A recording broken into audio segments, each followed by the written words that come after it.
So I'm delighted to be with Mikko Laukkanen, who's presenting this coming Thursday evening at a Central London property networking event. I had a look at your website, Mikko, just a few moments ago, and I noticed how many developments you've got on that website. I just find it absolutely phenomenal. Look, just to give the listeners an insight of what you're up to right now in terms of development. What are you doing? What projects do you have on the go as such? Well, this year now, I'm primarily focusing on doing joint venture projects with investors that I've met through the property development meet through your events, basically. So I've got four on the go at the moment. One of those is a development of four houses in Morden, which we just got planning consent for. And basically, the sort of joint venture projects I'm focusing on are the high margin joint venture projects. So typically new build. On that one, for instance, we're replacing one small bungalow with four bedroom terrace houses. And to focus on the most profitable part of that project, my investors seem inclined at the moment to flip that now that we have planning consent and to go on to do another planning game project. So another one I have on is a prime London development site near Kingston, where we're aiming to replace a small house there with a 6,500 square foot, multi-million pound house. And again, that's something that we may be looking at flipping with planning consent and then building out for the end purchaser. I was going to ask you, so is it mostly about build to sell rather than build to rent? For you at the moment, it's build to sell. Is that correct? Yeah, it's definitely built to sell. Build to rent is something I'd like to do at some point in the future, but it has to be the right project. Basically, if it was a development of small flats, for instance, then that might have the margins to hold on to it.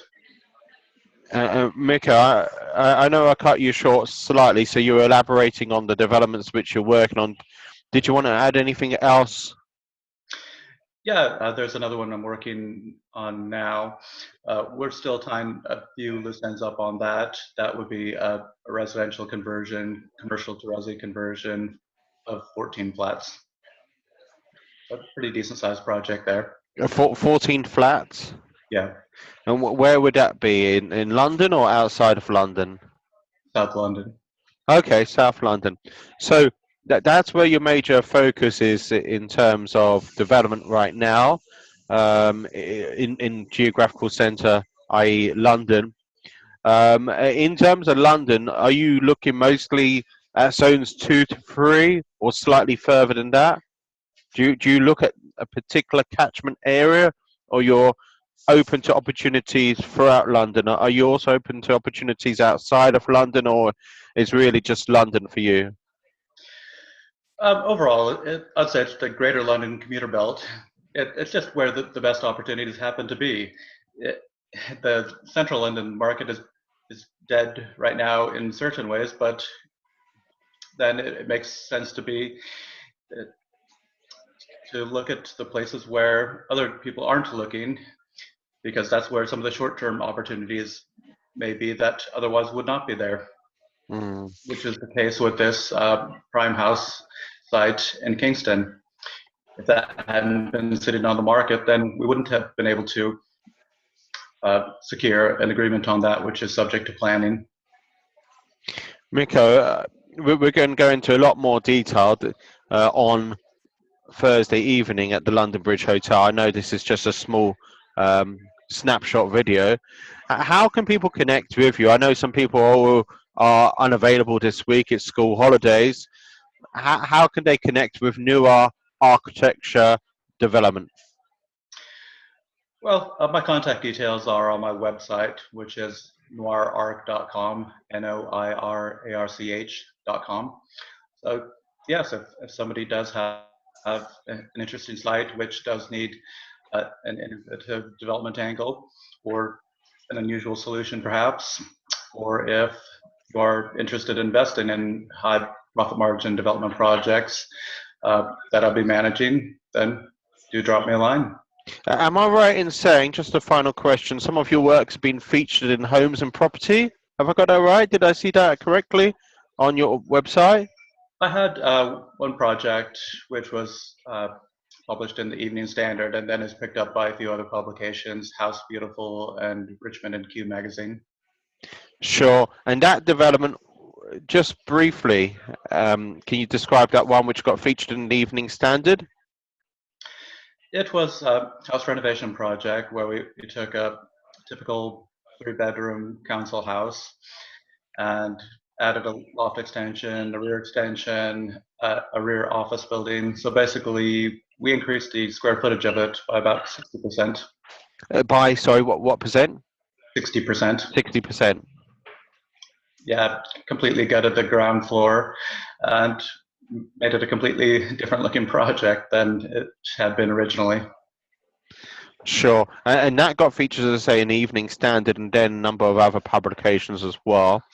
Mikko, I could easily go on and on, but the beauty of Thursday evening is that you can go on and on. Also, it's just... Well, I have to be careful at that point. I could talk so many sides of that, on architectural design, on the client relationships, on the planning angles, or probably which most of your audience would like to focus on, how to make money through property. Sure. That tends to be the key one.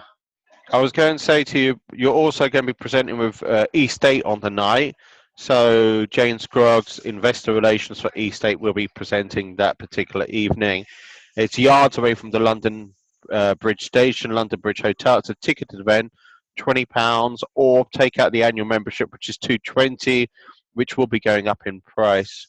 Mikko, you attended the property summit recently, the development summit on Saturday at the Crown Plaza, Blackfriars. How was that event for you, in just 1 or 2 words? 1 or 2 words. Yeah. That's another fantastic event. I mean, Brendan, I've been going to your events for the past year, basically now, and almost everyone that I'm working with has come through those events, including most of the projects. So there are deals in those rooms, and it's good to go to a few of them to get to know some of these people, get to meet people a few times, and that's how I've been building these business relationships. I've gone from a pipeline of 0 projects to a pretty good pipeline of development projects right now as a result of that. Mikko, I just want to say huge thanks for taking time out this morning. Huge thanks to my listeners as well. It's one of my shorter, condensed videos.